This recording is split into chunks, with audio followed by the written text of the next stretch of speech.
Well, it's good to be together again this morning. Again, what was said earlier is very true. We are grateful for all the mothers.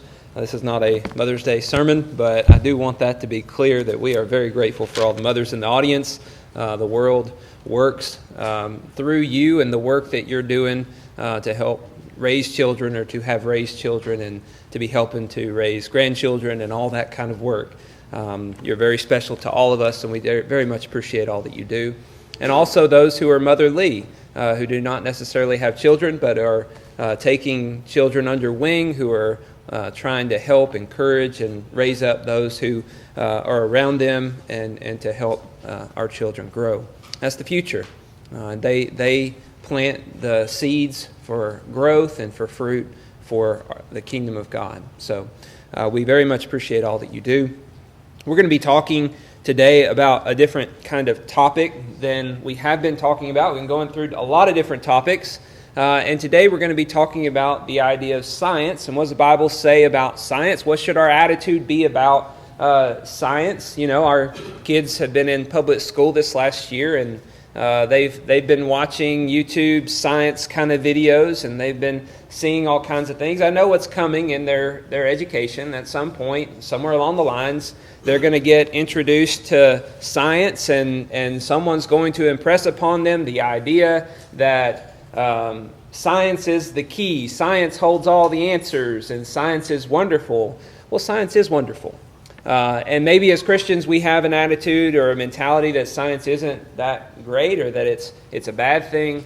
But as we study and we learn about science and the things that science provides us, we do see some value in them, but there's also some dangers. So we're going to be looking at that and trying to understand that. Obviously, the Bible does not have a clear breakdown on science and the scientific method or anything like that, because none of that was created by men during the time of the Bible being there. But there are ideas throughout the Scriptures that really help us understand how to look at science in a way that I think is very helpful.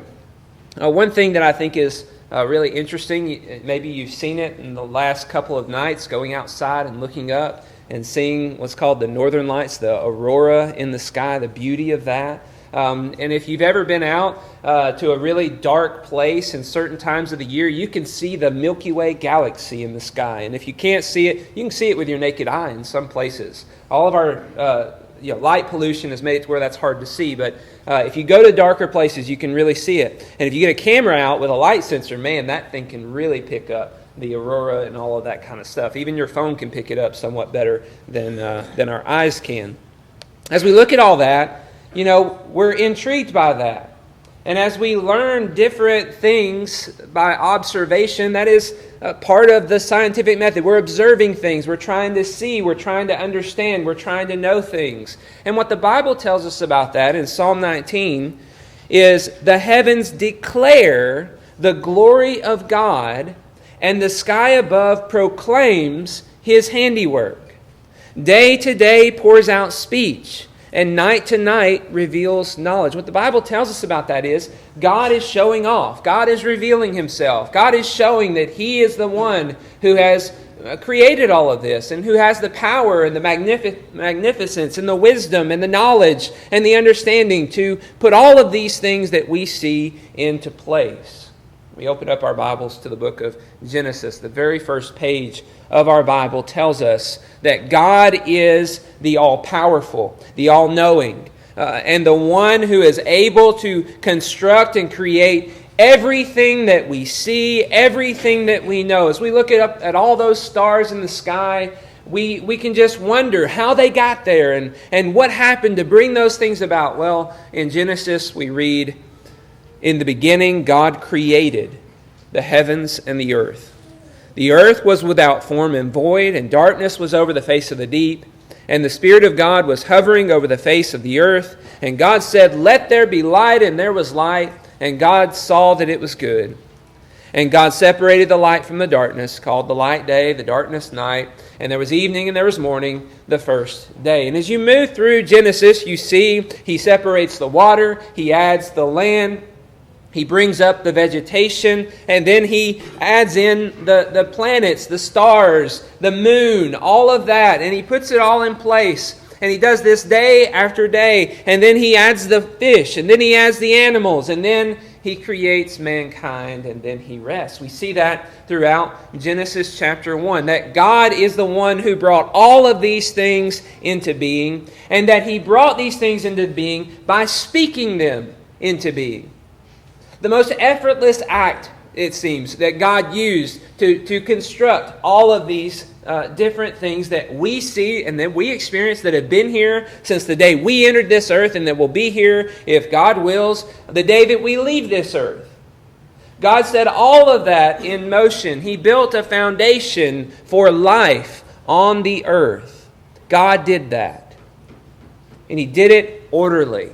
He did it in a way that allowed for life to develop and to produce more life and to flourish.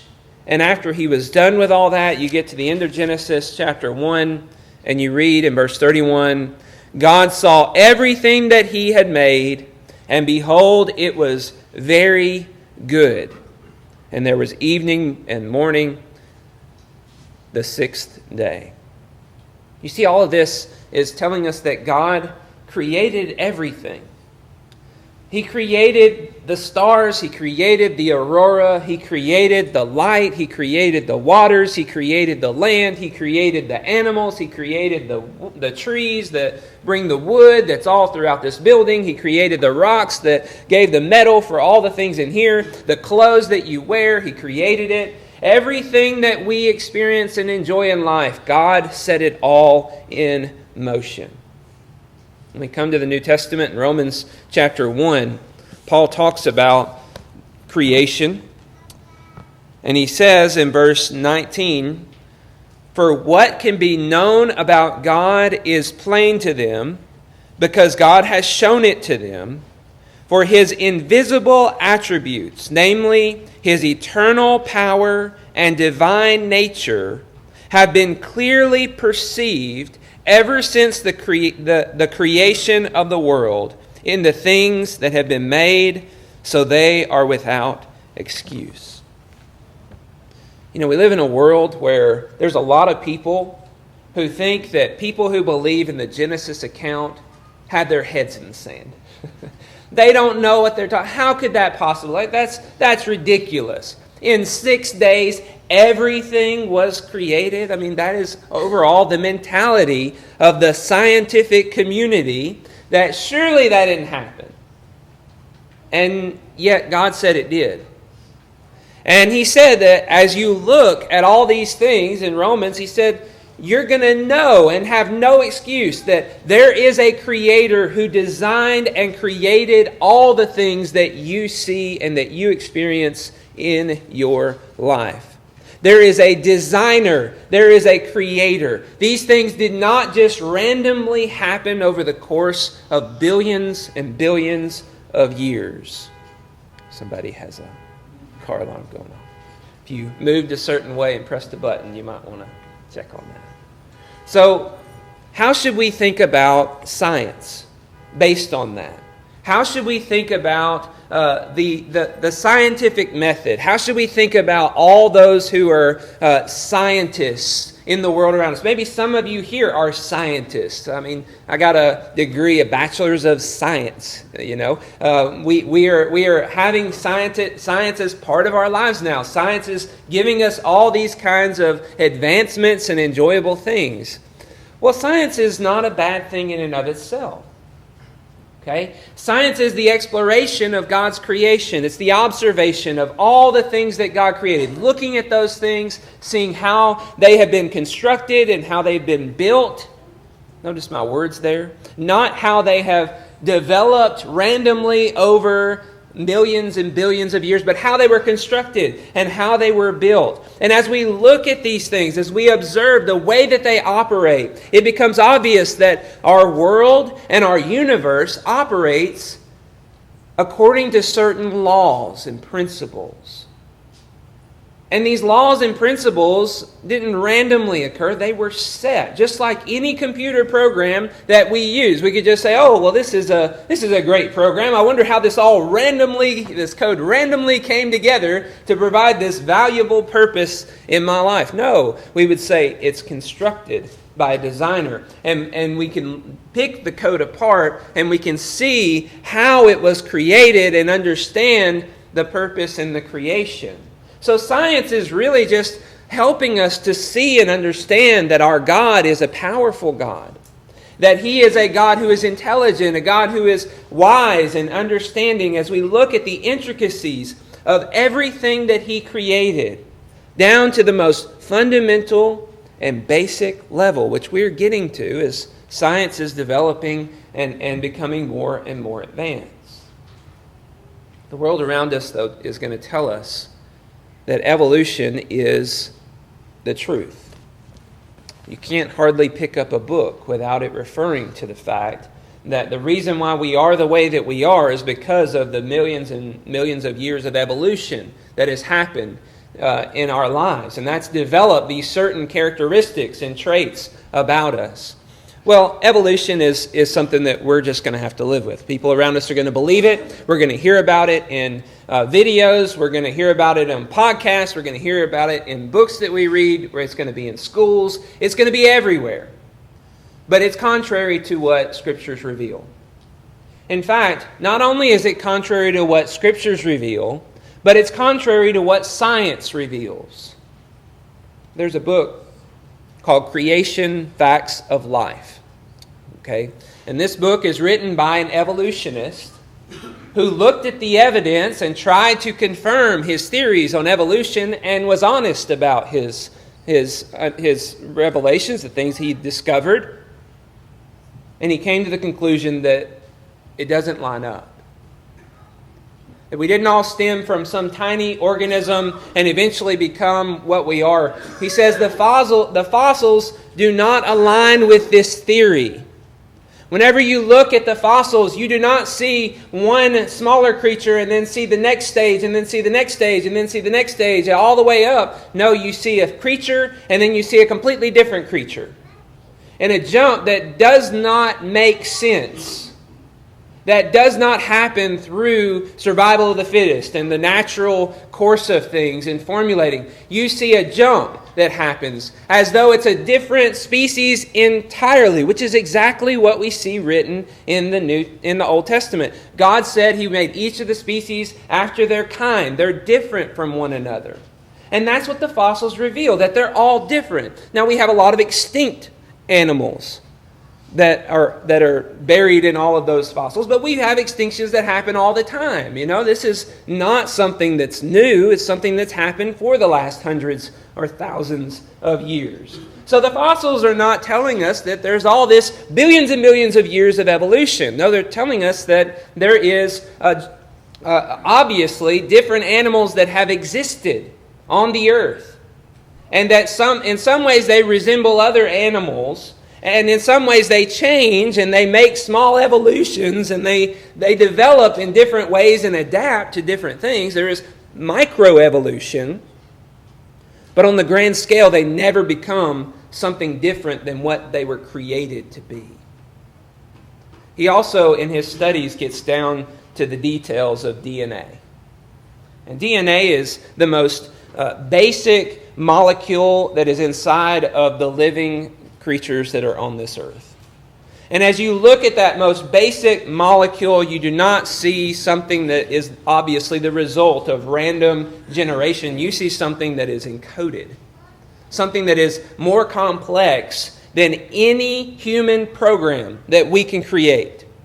That is inside of each individual organism that lives on this earth. So it's complex in the creation. The smaller we get, the more that we learn. This is not something that randomly came to be. This is something that was created, that has an intelligent creator, a designer. And so more and more scientists are starting to lean more toward this idea that there was a creator. In fact, you might have heard the theory of the Big Bang, which scientists had at one point. And that always leaves the question, who's the Big Banger? Where did the Big Bang come from? They think everything came from the Big Bang. Okay, well, what's the source of the Big Bang? That doesn't really answer the question. There has to be a Big Banger, and that's exactly what we believe. It was big. It happened in 6 days, and everything that existed. There's actually other scientists, I kind of dork out on this, but there's other scientists who detected radiation that proved the Big Bang theory. They sent out a measurement device into space that saw the waves of radiation, and they had calculated before they sent it out how far those radioactive waves would need to be in order to give you the picture that it was expanding and that it had happened and that it was like a Big Bang kind of a scenario, that everything all of a sudden very quickly came to exist, and they found it. And they're like, well, that actually tells us that it all happened very suddenly and that it was probably a creator. So those kind of thoughts are out there in books like that, where scientists have observed and measured the things that are in God's creation, and they've come to the conclusion through honesty that there must be an intelligent designer of all the things that we enjoy in our lives. So whenever we think about science and we think about faith, we got a lot of scientists that are saying one thing, and a lot of the reasons why they're saying those things is because they've been persuaded to say those things by popular opinion. But there are some who are open and honest, and they're coming to terms with the reality that the God who has been talked about in the Bible, creating the world in a very short order, is in existence. Now, they may not fully submit to the Bible, but they are coming to terms with that. So science helps us to wrap our minds around those things, helps us to appreciate who God is, that He is the Creator, that He has created something beautiful. And as we see the intricacies of the design, we're blown away and we're inspired by those wonderful insights.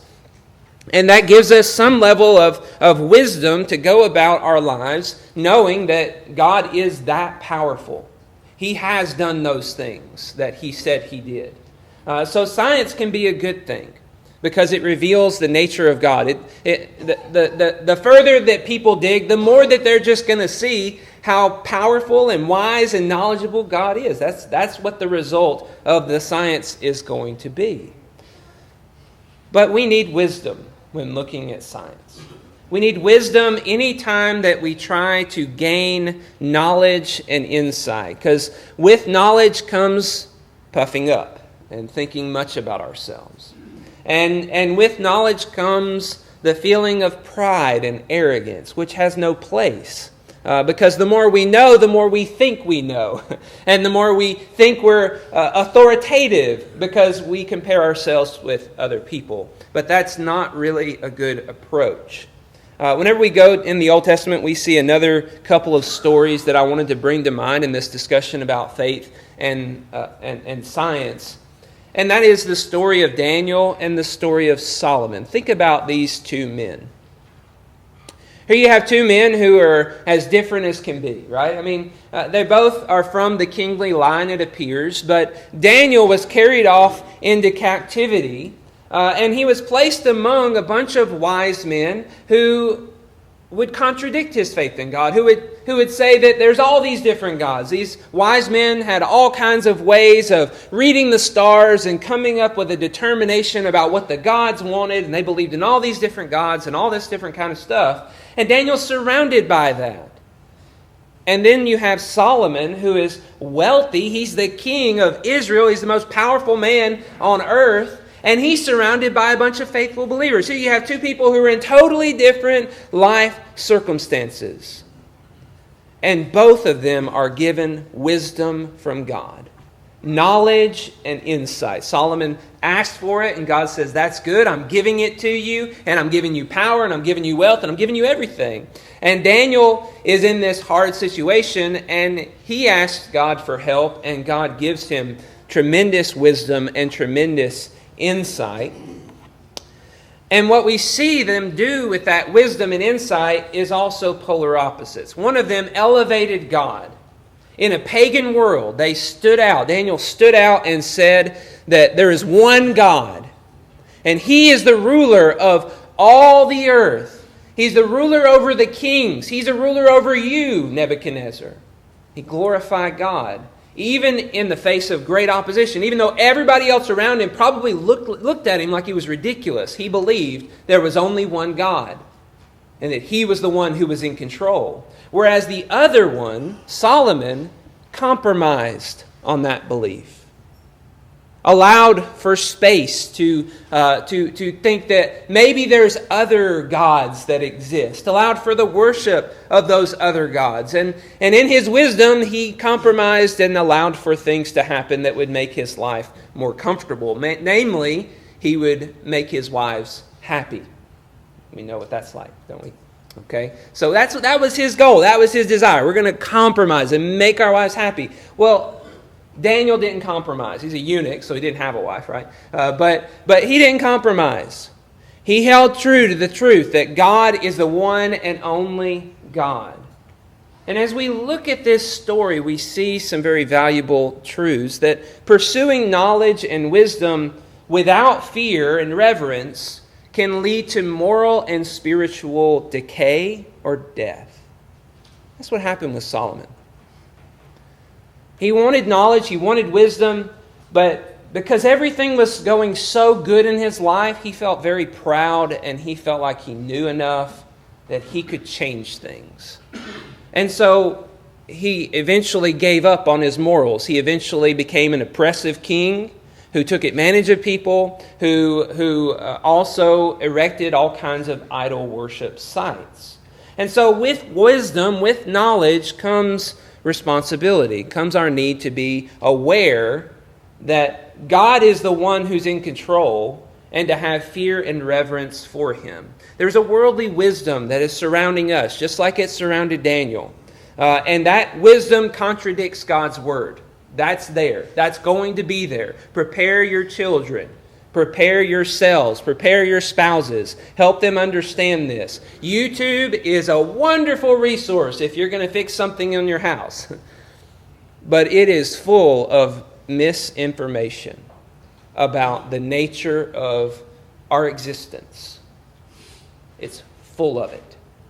And if you have a child who's on it, they are going to see it and experience it, and they are going to be convinced of some things, and you need to be ready for that. You need to understand the truths about who God is and what God has really done, the truth about the science behind our existence, so that you can help them understand these very important truths. You need to understand that if we're going to pursue knowledge, we're going to pursue science, we're going to pursue degrees, we're going to become very intellectual, true progress is supposed to enhance our faith and increase our wonder and amazement. True progress builds a stronger faith. It doesn't build doubts. And so we don't need to just listen to people about science. We have to do the science ourselves to make sure that it's in line with what God's Word really says. Don't just trust people who've done the science for you because they may not know what they're talking about. We need to always be willing to and be able to give God the glory He deserves for what He's provided us. He has created all of these things that we see and that we get to enjoy. He deserves the reverence. He deserves the respect. He deserves the fear. He's made it evident to us, and we should be aware of that, and we should be honoring that. And then there's one more story that I wanted us to go to, and this is in Mark chapter 4. Mark chapter 4. And one more idea that I wanted to get across. You know, I said earlier, we see everything that's created abides by certain laws. Things follow as they should. The law of gravity is a law that is true, okay, and that exists. And so, as we see all of these laws, we recognize science is the exploration of these laws. And we go to the limits of what we can know. We understand as much as we can know. But faith looks beyond the limits.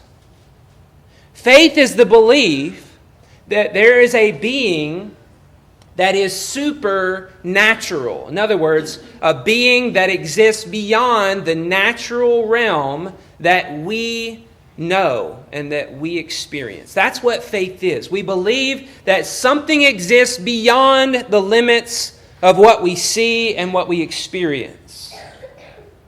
As we look at Mark chapter 4 and verse 35, we read a very interesting story about Jesus. It says, "On that day, when evening had come, he said to them, 'Let us go across to the other side.' And leaving the crowd, they took him with them on the boat, just as he was. And other boats were with him. And a great windstorm arose, and the waves were breaking into the boat, so that the boat was already filled. But he was in the stern, asleep on the cushion. And they woke him and said to him, 'Teacher, do you not care that we're perishing?' And he awoke and rebuked the wind and said to the sea, 'Peace, be still.' And the wind ceased, and there was great calm. And he said to them, 'Why are you so afraid? Have you still no faith?' And they were filled with great fear and said to one another, 'Who then is this that even the wind and the sea obey him?'" Consider the story of Jesus here calming the sea. How did he do that? How? How did he calm the sea? How is it that someone can say, "Peace, be still," and a horrible wind that's been beating on you, that's been causing your ship about to flood, and everybody thinks we're going to die, it's that dramatic of a situation. He just says, "Peace, be still," and it's placid. A sea of glass, so to speak. Calm. Easy sailing. And these eyewitnesses tell us he did that. They saw him do that. The wind and the sea completely obeyed him. They stopped what they were doing in that exact instant. That does not happen in our natural world. I cannot do that. You cannot do that. The greatest man to ever exist, aside from Jesus, could never do that. But God can. And Jesus is God. The unchangeable laws of nature that we know bend at His word. At His word they were created. At His word they change if He so desires. The disciples saw this and they responded correctly with fear. That's faith. They understand. This is not your ordinary person. This is God in the flesh. If the wind and the seas obey Him, then He has this much power. It's like the power of our Creator. And so we see in Jesus His authority over the natural laws. So as we look at science, we see it's not going to give us all the answers. It's not going to help us understand everything because it's limited to what we see and what we experience and what we know. But there is something beyond what we see and what we know. Something working that has constructed and built the laws of physics, the laws of biology, the laws of chemistry, all the laws that happen. They all were constructed by His command, and they operate according to His command. They change as He desires it. There's another book that I love. It's called, and it's a great title, "I Don't Have Enough Faith to Be an Atheist." I love that title. I don't have enough faith to be an atheist, okay? So this book is wonderful, okay? It gives us so much scientific information about the world that we live in, and it's information that just blows your mind. He says there are at least 122 conditions necessary for there to be life on earth. The probability, in other words, if one of these 122 conditions were not met, life would not exist. And he talks about them. If gravity were 0.000000001% different from what it is. If it was more, we'd be crushed. If it was less, That difference was there. And there's the discussion about the transparency of our atmosphere. If it was more transparent, we would burn up from the sun's rays. If it was less transparent, we would freeze to death. Oxygen. If there were 5% more oxygen, we'd burn up. If there were 5% less, we would suffocate. There's just one after another condition that is necessary for there to be life on earth. And he goes through and he lists them all and describes them to us. Science has observed that this is the condition of life, and if it were different in any of these ways, we would not exist. Then he says the probability of all of these conditions being found on one planet at the same time is 1 in 10 to the 138th, which is bajillion. Like, impossible. For all of these things to happen at the same place, at the same time, is impossible. And yet, as we look at the universe and we see how huge it is, and we see how many planets there are, we see that there's us. And we have all of that created for us to have life on earth and to have it abundantly. God sustains all that. God set it in order, He set it in motion, and He keeps it that way, and He can change it if He so desires. To bring about our suffering, He could bring about suffering. To bring about our prosperity, to bring about joy, He could do that. I think the flood kind of shows you how a big change happens on the earth as a result of God's judgment, bringing a flood on the earth. He can bring a flood. He can remove the flood and create a totally different atmosphere. He could do whatever He wants to do. He's in control. And our job is not to understand, but our job is to trust that He's still good and that He's going to do what's good for us. No matter how much science we dive into, let's hold on to those truths. Science does not stand against our faith in God. Instead, the prideful hearts of scientists, that's what stand against our faith in God. Science doesn't do it. The scientists do. The scientists twist the science to make it line up with their ideologies and their beliefs. So don't think negatively of science. Understand, science is just revealing to us the natural world.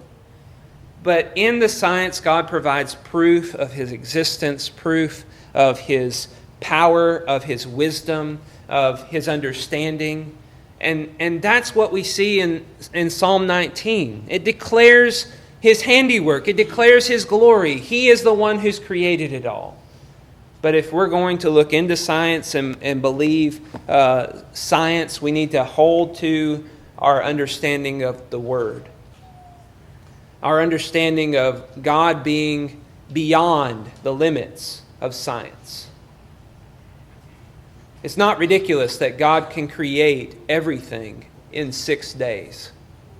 It would be ridiculous for anything that we see exist on earth to create everything in 6 days. What we see on earth is bound by the laws of nature and what God has created. God is not bound. That's the God we serve. That's the God who loves us and cares for us. The God who has seen and done all of these things. I love 2 more sections of Scripture I'll give you. Job chapter 38. In the Bible class, they just studied this. God's words to Job are just hysterical. and I think they're really helpful for us to see our need for humility. He says, "Who is this that darkens counsel?" This is Job chapter 38, verse 2 through 6. "Who is this that darkens counsel by words without knowledge? Dress for action like a man. I will question you, and you make it known to me. Where were you when I laid the foundation of the earth? Tell me, if you have understanding, who determined its measurements? Surely you know. Or who stretched the line upon it? On what were its bases sunk? And who laid its cornerstone?" You see how God's questioning, where were you when I did all this? It's so funny. The Isaiah text, we're like grasshoppers. We're just these little ants. And who do we think we are that we know more than what God's Word has revealed about Him? In chapter 40 and verse 1, the Lord said to Job, "Shall a fault finder contend with the Almighty? He who argues with God, let him answer it." Then Job answered the Lord and said, "Behold, I am of small account. What shall I answer you? I lay my hand on my mouth. I've spoken once, and I will not answer. Twice, but I will proceed no further." His humility should be the humility of us all. That if we're going to speak against God, we're going to have to answer to Him for it. And we're going to shut our mouths real quick if we think that we can argue against Him. Because who are we? We can't even stop ourselves from dying. We can't control anything. And yet we think we know better. Let's not be that way. Let's be sure to have the right kind of heart, the right kind of recognition that our God, who has created all of this, is the most powerful being to ever exist, and that He cares about us. He offers us an opportunity to be His sons and daughters. That does not make sense. But He said it. Do you believe it? Are you willing to live for Him? Are you willing to accept His grace? Are you willing to enjoy the blessings that He is offering to you? He's offering you an eternity with Him. He's offering to defeat death for you and to bring you to live with Him for all eternity. Are you willing to accept it? If you are, will you please let us know? Please come as we stand and as we sing.